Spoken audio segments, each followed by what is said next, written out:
Bom dia, a graça e a paz desse Deus maravilhoso seja com todos vós, irmão. A paz do Senhor, a alegria, vamos, né? Nós estamos vivos e vamos celebrar a vida. A vida é Jesus Cristo na nossa vida, irmão. É Ele que nos dá vida, nos dá o entendimento. Hoje é 21 de janeiro de 2021 e vamos a mais um estudozinho do Manancial no dia de hoje. É um café da manhã com Jesus, né? O que nos alimenta, que nos dá força para enfrentarmos, né, as ciladas do inimigo, o laço do passarinheiro que vem contra nós. É Jesus que nos livra e nos guarda e nos dá força aqui dentro de nós para nós vencermos, não é verdade?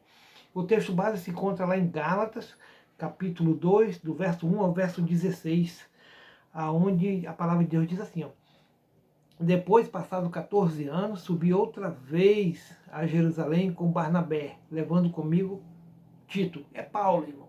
Paulo está pregando a palavra, ó, está mandando ver, tá entendendo?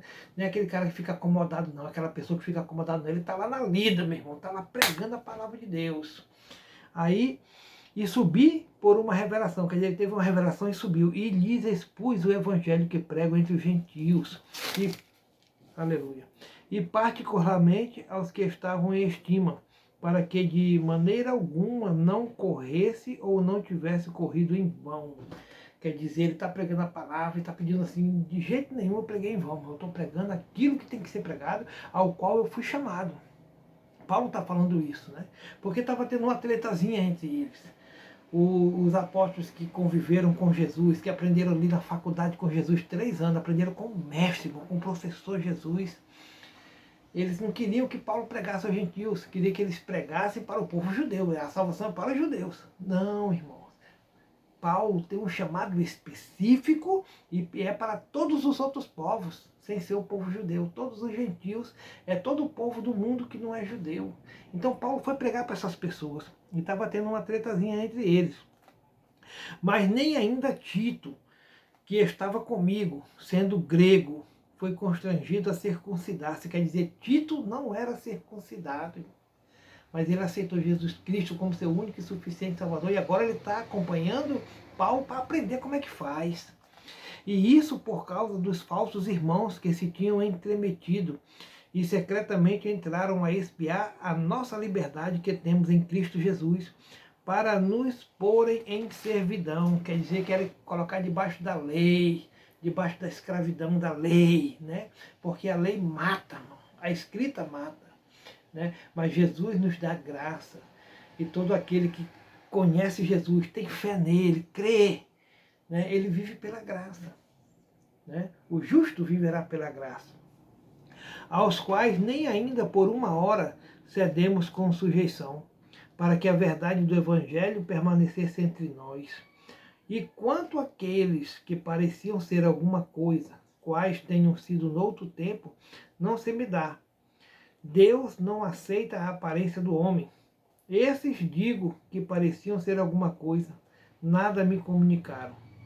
Antes, pelo contrário, quando viram que o evangelho da incircuncisão me estava confiado, esse evangelho que ele está pregando agora para as pessoas que não eram judeus, como a Pedro o da circuncisão. Quer dizer, Pedro pega para os judeus e eu vou pregar para os gentios, né? O evangelho é para toda a humanidade, irmão. Deus ama toda a humanidade. Deus amou o mundo de uma tal maneira que mandou seu Filho unigênito para que todo aquele que nele crê não pereça, mas tenha vida eterna. Então é para todos. Porque aquele que operou eficazmente em Pedro, quer dizer, aquele que pregou para Pedro, Jesus Cristo, né, para o apostolado da circuncisão, esse também, né, Paulo está falando, esse operou também em mim com eficácia para com os gentios. Ele está fazendo uma comparação entre ele e Pedro. Pedro, né, teve um chamado para pregar para os judeus e eu tenho um chamado para pregar para os gentios. E acontecendo, Tiago, Cefas e João, que eram considerados como as colunas, né, da igreja, a graça que esse me havia dado, deram-nos as destras, em comunhão comigo e com Barnabé, para que nós fôssemos aos gentios, e eles a circuncisão. Quer dizer, irmãos, a tretazinha entre irmãos tem que ter um fim, tem que chegar ali, não, irmão, tá certo, foi Jesus que chamou mesmo, vai lá e prega. né? É assim que os irmãos em Cristo Jesus resolvem as coisas, né? Recomendando-nos somente que nos lembrássemos dos pobres, o que também procurei fazer com diligência. Quer dizer, eles aconselharam Paulo: Paulo, olha os pobres, não esquece deles não. E chegando Pedro a Antioquia, lhe resisti na cara, porque era repreensível, né? Pedro era todo, né? Porque antes que alguns tivessem chegado da parte de Tiago, comiam com gentios. Quer dizer, Pedro estava lá comendo com gentios, né? Parecia um deles, mas depois que chegaram, se foi retirando, se apartou-se deles, como quem diz assim: olha lá, vamos sair fora, cara, senão vão ficar falando da gente. Não, irmão. E aí Paulo está dando um puxãozinho de orelha no Pedro aqui, né?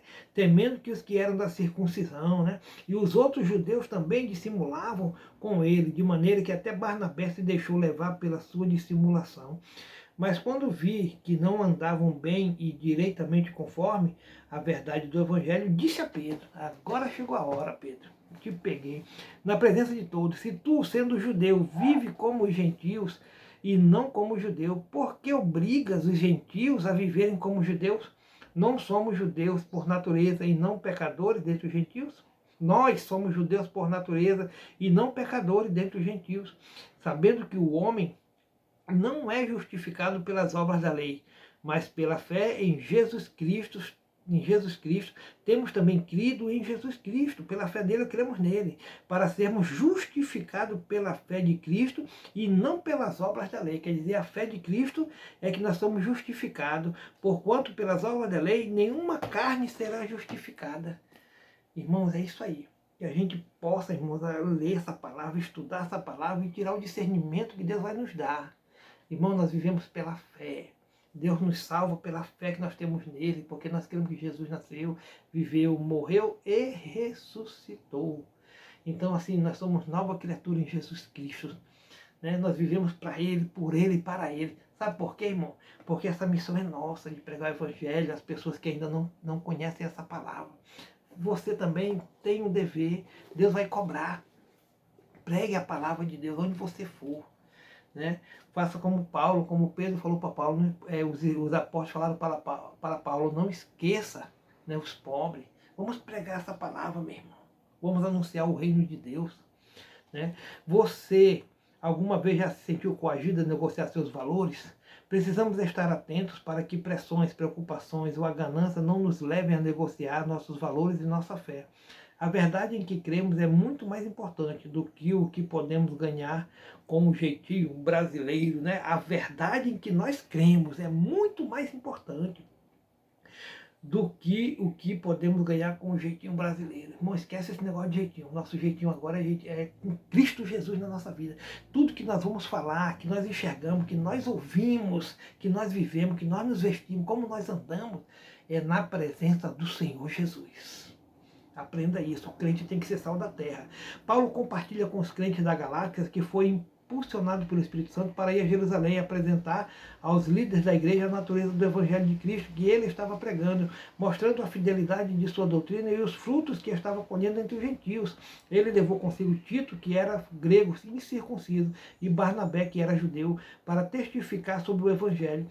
A não circuncisão de Tito era a demonstração pública de que a salvação não era fruto de rituais ou obras, mas da graça de Deus mediante a fé em Jesus Cristo. Está lá em Efésios, irmão, 8 e 9. Embora houvesse pessoas que se levantassem contra o posicionamento de Paulo, ele tinha convicção da orientação divina e de que isso era inegociável. Paulo também precisou exortar Pedro diante da postura que ele estava tendo. Né? Calma, Pedro, dá uma respirada aí, dá 2 passos para trás. Né? Jesus me chamou para pregar para eles. Então, assim, uma conversa boa, né? Precisamos nós também buscar uma conduta correta e nos opor aos que distorcem a palavra. Quer dizer, mostrar para as pessoas que nós servimos a Deus, a Jesus Cristo, que nós somos diferentes, o crente é diferente. Caso contrário, também estaremos errando. Tiago 4,17. A nossa confiança precisa estar em Cristo, vivendo segundo sua orientação e para a glória de Deus. Quer dizer, tudo que nós formos fazer, façamos para a glória de Deus. Amém, amados? E vamos pedir a Deus sabedoria, discernimento, que Ele possa nos conduzir direitinho aí. Oremos ao Senhor. Querido Deus e querido Pai, louvado seja o teu santo nome, Senhor Jesus. Santo, santo, santo é o teu nome.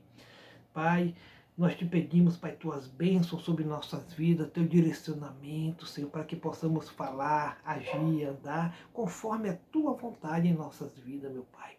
E como Paulo dizia, né, nós não vivemos mais, mas o Senhor vive em nós.